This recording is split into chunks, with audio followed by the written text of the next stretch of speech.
Écoute sur Radio J. Eva, votre invité ce matin, Yonatan Arfi. Bonjour Yonatan Arfi. Bonjour. Vous êtes président du CRIF, le Conseil représentatif des institutions juives de France, qui tient aujourd'hui sa convention nationale. Le thème, après le 7 octobre, comment défendre nos démocraties. On y reviendra avec vous. Mais avant, votre réaction à la décision de la France insoumise, elle veut supprimer le délit d'apologie du terrorisme. Selon le parti de Jean-Luc Mélenchon, ça entraverait la liberté d'expression, mais LFI s'appuie aussi sur les déclarations du juge antiterroriste Marc Trévidic à ce propos. Votre réaction ?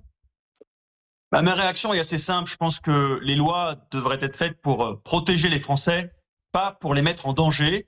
Or, vouloir abroger le délit d'apologie du terrorisme, c'est laisser la possibilité aux idéologies les plus meurtrières, celles qui ont armé les bras des terroristes, eh bien de continuer à se propager et de prospérer dans notre pays. Et puis, il y a quelque chose de profondément indécent, parce que le délit d'apologie du terrorisme, il protège aussi la mémoire des victimes du terrorisme. On l'oublie trop souvent. Et cette proposition de loi d'LFI me semble être une offense très grave à la mémoire de toutes les victimes des attentats qui ont lieu en France, sachant que notre pays, on le sait, a malheureusement été le pays d'Europe le plus touché par le terrorisme ces 10 dernières années. Yonatan Arfi est sur le fait que LFI dit s'appuyer sur les déclarations du juge antiterroriste Marc Trévidic. Il y a, vous savez, un débat juridique qui peut y avoir sur le contour de telle ou telle loi, mais la portée politique d'une annonce comme celle-là, la volonté de la France insoumise de faire abroger ce délit d'apologie terroriste, d'abord et avant tout parce que cela leur permettrait de porter une forme de soutien à l'action du Hamas le 7 octobre, parce que c'est ça dont il s'agit. Je rappelle qu'un certain nombre d'entre eux sont poursuivis pour apologie des terrorismes suite à des déclarations liées au 7 octobre. Donc, ne faisons pas fi du contexte politique dans lequel s'inscrit cette proposition de loi. Elle vise à leur donner carte blanche, d'une certaine manière, sur le plan juridique, pour pouvoir poursuivre leurs outrances.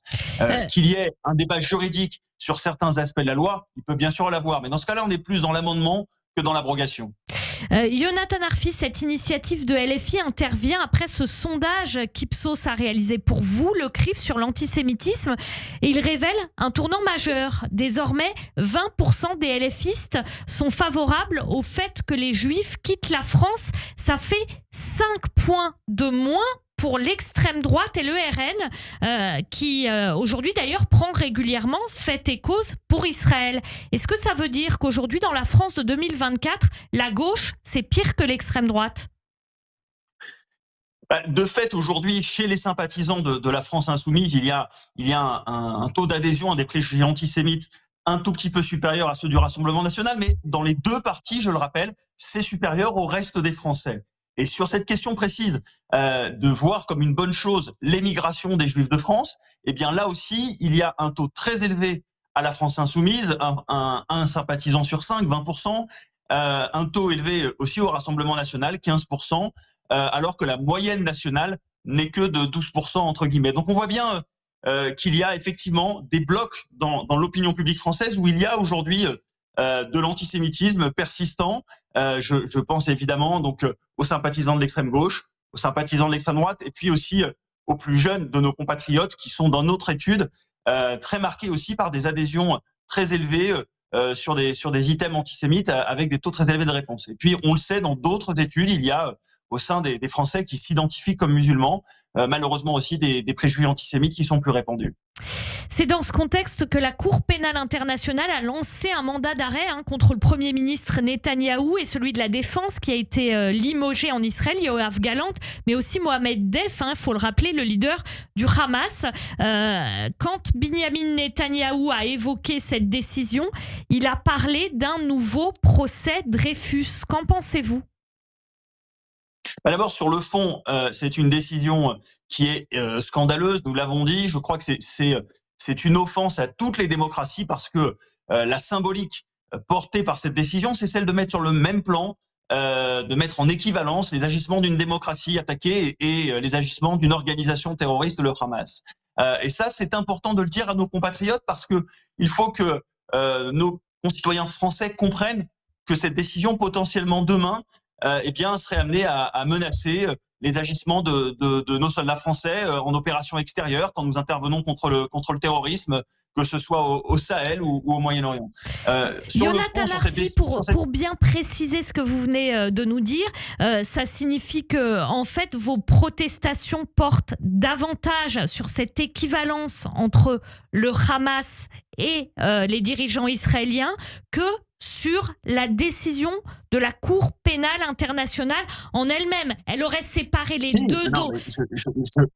Non, évidemment que je réfute aussi la décision en elle-même, mais la justice, pour être comprise, a besoin d'être pour le coup sans faille. Et lorsque l'on voit qu'il y a cette mise en équivalence entre une organisation terroriste et un État démocratique, les États démocratiques n'échappent pas à la loi. Bien sûr, aucun pays n'est au-dessus de la loi, mais dans les pays démocratiques, eh bien, les agissements des dirigeants sont jugés d'abord dans leur juridiction nationale. Israël a démontré par le passé qu'il savait juger, y compris ses présidents ou ses premiers ministres. Rappelez-vous l'histoire récente d'Israël. Donc, je crois qu'il y a d'abord un respect à avoir pour le processus démocratique israélien. La situation dans laquelle cela met aujourd'hui Israël est extrêmement difficile parce que beaucoup de gens dans le monde ne comprennent pas cela, mais la justice internationale est malheureusement nécessairement politique parce que les instances internationales, de manière générale, sont politiques. Regardez le traitement réservé à Israël, mais au-delà d'Israël, à beaucoup de démocraties, aussi à l'ONU. La France elle-même est attaquée régulièrement sur la question de la laïcité, sur la question de l'interdiction du port du voile à l'école, par exemple, par l'ONU. Donc, ayons conscience du fait que ces décisions, drapées effectivement dans le droit international, eh bien, pour autant, peuvent être injustes et offensantes en elles-mêmes. Quand Binyamin Netanyahou parle d'un nouveau procès Dreyfus concernant cette décision de la Cour pénale internationale, qu'en pensez-vous ? Moi, je n'aime pas les comparaisons historiques et a fortiori pas avec un sujet comme l'affaire Dreyfus. Après, c'est le choix du Premier ministre israélien de recourir à cette comparaison. Voilà, c'est pas les termes que j'ai de mon côté employés parce que je pense que effectivement il y a quelque chose de bien plus fondamental encore qui est aujourd'hui ce déséquilibre structurel, ce biais politique structurel des instances internationales qui, à mon avis, est une menace non pas seulement pour Israël. Vous savez, ce qui est important dans cette affaire, c'est de faire comprendre que ce qui se passe ne concerne pas qu'Israël, mais bien au-delà. Sinon, évidemment, Israël sera condamné à être seul sur ce sujet-là.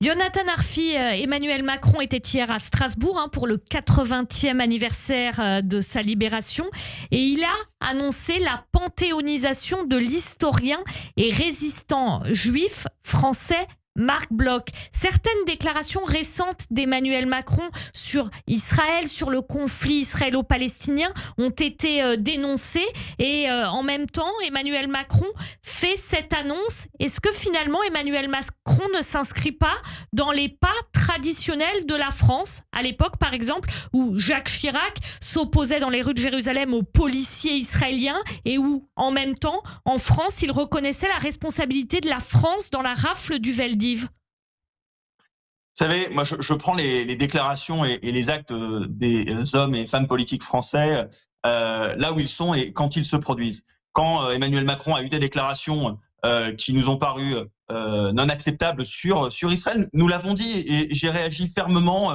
et publiquement. Quand aujourd'hui il fait le choix de faire entrer au Panthéon Marc Bloch, je crois qu'il faut saluer cette décision. Je l'ai fait hier soir publiquement là aussi, parce que Marc Bloch, c'est une figure de la synthèse judéo-républicaine. C'est un grand historien, un historien magistral. Réellement, c'est un résistant courageux, mais c'est aussi un Français juif qui, même dans l'épreuve de la Shoah, n'a pas renoncé à son identité. Il a payé ses engagements du prix de sa vie. C'est un symbole important qu'il puisse entrer au Panthéon et il faut le saluer. Nous pouvons distinguer l'ensemble de nos combats et l'ensemble de nos réactions face à la fois au président de la République, bien sûr, mais aussi face à l'ensemble des actes publics et de la puissance publique de manière générale. Jonathan Arfi, un dernier mot peut-être sur ce thème de cette convention nationale du CRIF qui s'ouvre ce matin à Paris. Après le 7 octobre, comment défendre nos démocraties? Dans le tableau que vous avez dressé, les instances internationales, la montée de l'antisémitisme en France, l'isolement des Juifs, souvent qualifiés d'extrême droite, a posteriori, essentialisé sur une forme de fascisation. Comment défendre nos démocraties? C'est un thème ambitieux, c'est encore possible? Alors, comment défendre nos démocraties était le thème de la Convention l'an dernier. Cette année, c'est penser le monde d'après, mais fondamentalement, les questions abordées, d'une certaine manière, seront malheureusement les mêmes, avec un angle différent qui est de se dire, un an après le 7 octobre, comment on avance avec ça, non pas en l'oubliant, mais en construisant à partir de cette césure qui a été le 7 octobre. Le 7 octobre a été, on le sait, une fracture pour les Juifs dans le 21e siècle, mais aussi, je crois, pour toutes les démocraties libérales qui ont été submergées par un antisémitisme qui a, j'allais dire, débordé de son lit dans nos sociétés démocratiques. Les images d'Amsterdam, de ce point de vue-là, sont extrêmement parlantes. Et nous avons besoin, durant une journée, avec des intervenants, avec des hommes et femmes politiques, des intellectuels, des artistes aussi, de réfléchir à ce monde d'après pour que les Juifs puissent y prendre pleinement leur part.